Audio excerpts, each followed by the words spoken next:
యోబు గ్రంథము 41వ అధ్యాయము. నీవు మకరమును గాలముతో బయటికి లాగగలవా? దాని నాలుకకు త్రాడు వేసి లాగగలవా? నీవు దాని ముక్కు గుండా సూత్రము వేయగలవా? దాని దవడకు గాలము ఎక్కింపగలవా? అది నీతో విన్నపములు చేయునా? మృదువైన మాటలు నీతో పలుకునా? నీవు శాశ్వతముగా దానిని దాసునిగా చేసుకొనున్నట్లు అది నీతో నిబంధన చేయునా? నీవు ఒక పిట్టతో ఆటలాడునట్లు దానితో ఆటలాడెదవా? నీ కన్యకలు ఆడుకొనుటకై దాని కట్టివేసెదవా? బెస్తవారు దానితో వ్యాపారము చేయుదురా? వారు దానిని తునకలు చేసి వర్తకులతో వ్యాపారము చేయుదురా? దాని ఒంటి నిండా ఇనుప శూలములు గుచ్చగలవా? దాని తల నిండా చేప అలుగులు గుచ్చగలవా? దానిమీద నీ చెయ్యి వేసి చూడుము. దానితో కలుగు పోరు నీవు జ్ఞాపకము చేసుకొనిన ఎడల నీవు మరలా అలాగున చేయకుందువు. దాని చూచినప్పుడు మనుషులు దానిని వశపరుచుకొందుమన్న ఆశ విడిచెదరు. దాని పొడ చూచిన మాత్రము చేతనే ఎవరికైనను గుండెలు అవిసిపోవును గదా. దాని రేపుటకైనను తెగింపగల శూరుడు లేడు. అట్లుండగా నా ఎదుట నిలువగలవాడెవడు? నేను తిరిగి ఇయ్యవలసియుండునట్లు నాకెవడైనను ఏమైనను ఇచ్చినా? ఆకాశ వైశాల్యమంతటి క్రిందనున్నదంతయు నాదే గదా. దాని అవయవములను గూర్చి అయినను, దాని మహాబలమును గూర్చి అయినను, దాని చక్కని తీరును గూర్చి అయినను పలుకక మౌనముగా నుండను. ఎవడైనా దాని పై కవచమును లాగివేయగలడా? దాని రెండు దవడల నడిమికి ఎవడైనా రాగలడా? దాని ముఖద్వారములను తెరవగలవాడెవడు? దాని పళ్ల చుట్టూ భయకంపములు కలవు. దాని గట్టి పొలుసులు దానికి అతిశయాస్పదము. ఎవర్నూ తీయలేని ముద్రచేత అవి సంతన చేయబడి ఉన్నవి. అవి ఒకదానితో ఒకటి హత్తుకొని ఉన్నవి.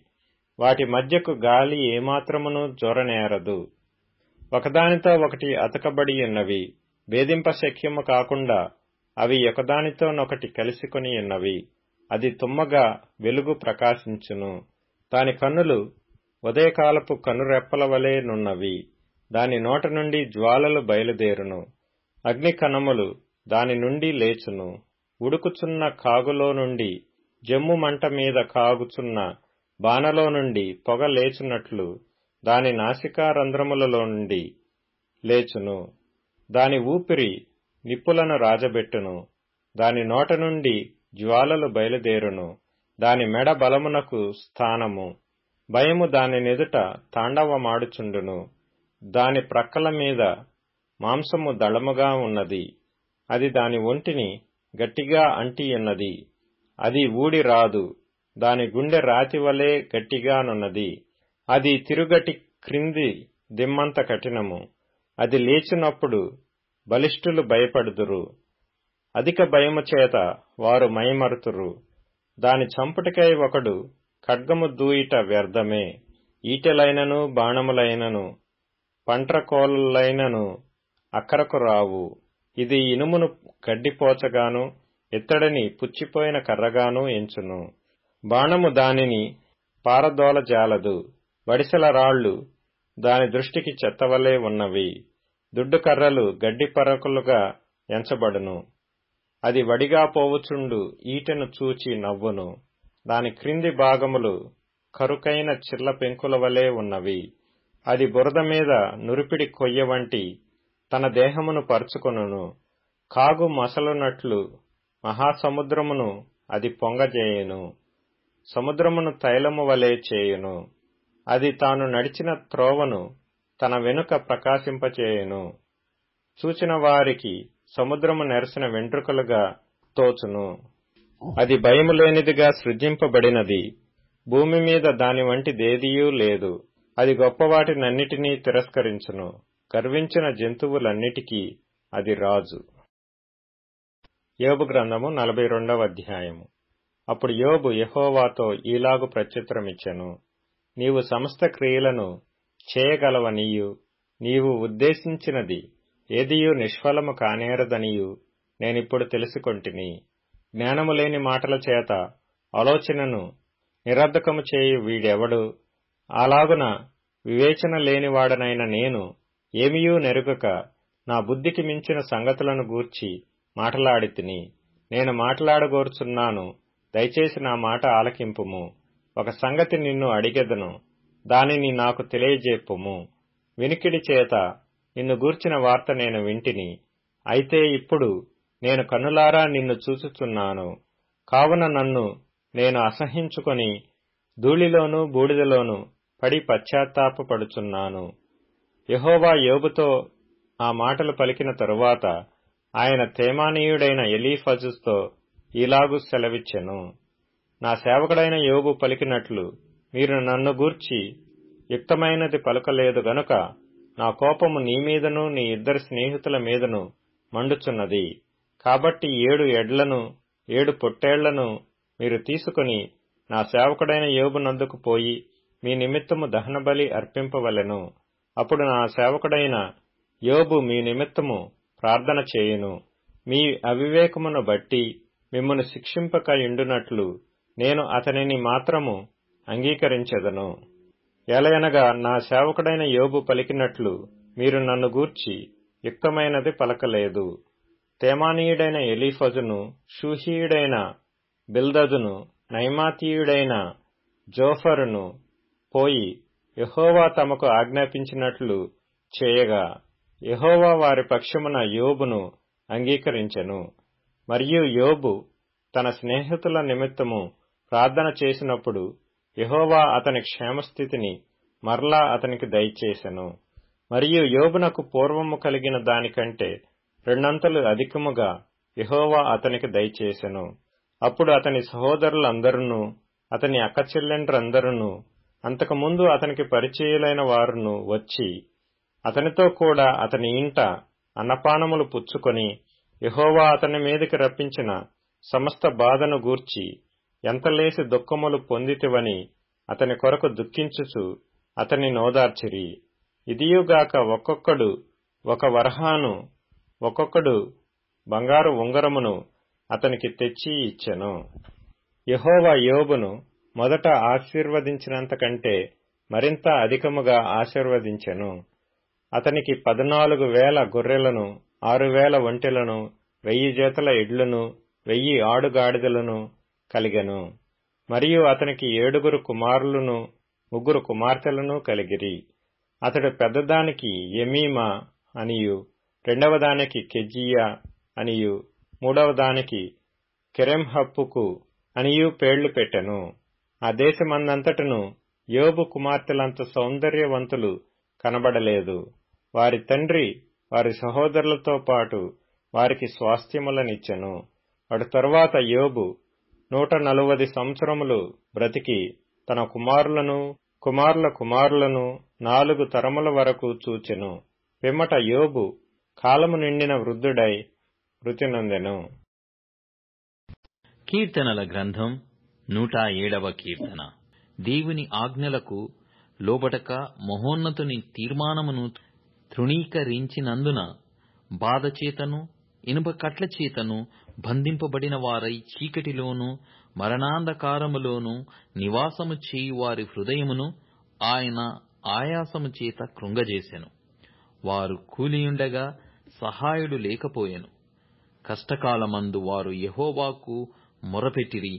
ఆయన వారి ఆపదలో నుండి వారిని విడిపించెను. వారి కట్లను తెంపివేసి చీకటిలో నుండి మరణాంధకారములో నుండి వారిని రప్పించెను. ఆయన కృపను బట్టియు నరులకు ఆయన చేయు ఆశ్చర్య కార్యములను బట్టియు వారు యెహోవాకు కృతజ్ఞతాస్తుతులు చెల్లించుదురుగాక. ఏలయనగా ఇత్తడి తలుపులను పగలగొట్టియున్నాడు, ఇనుప గడియలను విరగగొట్టియున్నాడు. సామెతల గ్రంథం 22వ అధ్యాయం. సోమరి బయట సింహమున్నది, వీధులలో నేను చంపబడుదునను. వేశ్య నోరు లోతైన గొయ్యి, యెహోవా శాపము నొందినవాడు దానిలో పడును. కొరింథీయులకు రాసిన మొదటి పత్రిక 15వ అధ్యాయం. అయితే మృతులేలాగు లేతురు, వారెట్టి శరీరంతో వత్తురని ఒకడు అడుగును. ఓ అవివేకి, నీవు విత్తునది చచ్చితేనే గాని బ్రతికింపబడదు గదా. నీవు విత్తుదానిని చూడగా అది గోదుమ గింజ అయినను సరే, మరి ఏ గింజ అయినను సరే, వట్టి గింజగానే విత్తుచున్నావు గాని పుట్టబోవు శరీరమును విత్తుటలేదు. అయితే దేవుడే తన చిత్త ప్రకారము నీవు విత్తిన దానికి శరీరము ఇచ్చును. మరియు ప్రతి విత్తనమునకును దాని శరీరము ఇచ్చుచున్నాడు. మాంసమంతయు ఒక విధమైనది కాదు. మనుష్య మాంసము వేరు, మృగ మాంసము వేరు, పక్షి మాంసము వేరు, చేప మాంసము వేరు. మరియు ఆకాశ వస్తు రూపములు కలవు, భూవస్తు రూపములు కలవు. ఆకాశ వస్తు రూపముల మహిమ వేరు, భూవస్తు రూపముల మహిమ వేరు. సూర్యుని మహిమ వేరు, చంద్రుని మహిమ వేరు, నక్షత్రముల మహిమ వేరు. మహిమను బట్టి ఒక నక్షత్రమునకును మరి ఒక నక్షత్రమునకును భేదము కలదు గదా. మృతుల పునరుత్థానమును అలాగే. శరీరము క్షయమైనదిగా విత్తబడి అక్షయమైనదిగా లేపబడును. ఘనహీనమైనదిగా విత్తబడి మహిమగలదిగా లేపబడును. బలహీనమైనదిగా విత్తబడి బలమైనదిగా లేపబడును. ప్రకృతి సంబంధమైన శరీరముగా విత్తబడి ఆత్మ సంబంధ శరీరముగా లేపబడును. ప్రకృతి సంబంధమైన శరీరమున్నది గనుక ఆత్మ సంబంధమైన శరీరము కూడా ఉన్నది. ఇందు విషయమై ఆదామను మొదటి మనుష్యుడు జీవించు ప్రాణి ఆయనని వ్రాయబడి ఉన్నది. కడపటి ఆదాము జీవింపచేయు ఆత్మ ఆయను. ఆత్మ సంబంధమైనది మొదట కలిగినది కాదు, ప్రకృతి సంబంధమైనదే మొదట కలిగినది. తరువాత ఆత్మ సంబంధమైనది. మొదట మనుష్యుడు భూసంబంధి అయి మంటి నుండి పుట్టినవాడు. రెండవ మనుష్యుడు పరలోకం నుండి వచ్చినవాడు. మంటి నుండి పుట్టిన వాడెట్టివాడో మంటి నుండి పుట్టిన వారును అట్టివారే. పరలోక సంబంధి ఎట్టివాడో పరలోక సంబంధులను అట్టివారే. మరియు మనము మంటి నుండి పుట్టిన వాని పోలికను ధరించిన ప్రకారము పరలోక సంబంధి పోలికయు ధరింతుము. సహోదరులారా, నేను చెప్పునది ఏమనగా, రక్తమాంసములు దేవుని రాజ్యమును స్వతంత్రించుకొన నేరవు. క్షయత అక్షయతను స్వతంత్రించుకొనదు. ఇదిగో మీకు ఒక మర్మము తెలుపుచున్నాను. మనమందరము నిద్రించము గాని నిమిషములో, ఒక రెప్పపాటున, కడబూరమ్రోగగానే మనమందరము మార్పు పొందుదుము. బూరమ్రోగును, అప్పుడు మృతులు అక్షయులుగా లేపబడుదురు. మనము మార్పు పొందుదుము. క్షయమైన ఈ శరీరము అక్షయతను ధరించుకొనవలసియున్నది. వ్యర్థమైన ఈ శరీరము అమర్త్యతను ధరించుకొనవలసియున్నది. ఈ క్షయమైనది అక్షయతను ధరించుకొనినప్పుడు, ఈ మర్త్యమైనది అమర్త్యతను ధరించుకొనినప్పుడు విజయమందు మరణము వ్రింగివేయబడెను అని వ్రాయబడిన వాక్యము నెరవేరును. ఓ మరణమా, నీ విజయమెక్కడా? ఓ మరణమా, నీ ముల్లెక్కడా? మరణపు ముల్లు పాపము, పాపమునకున్న బలము ధర్మశాస్త్రమే. ఆయనను మన ప్రభువైన యేసు క్రీస్తు మూలముగా మనకు జయము అనుగ్రహించుచున్న దేవునికి స్తోత్రము కలుగునుగాక. కాగా నా ప్రియ సహోదరులారా, మీ ప్రయాసము ప్రభువునందు వ్యర్థము కాదని ఎరిగి, స్థిరులను కదలని వారును ప్రభువు కార్యాభివృద్ధియందు ఎప్పటికినీ ఆసక్తులునై యుండుడి.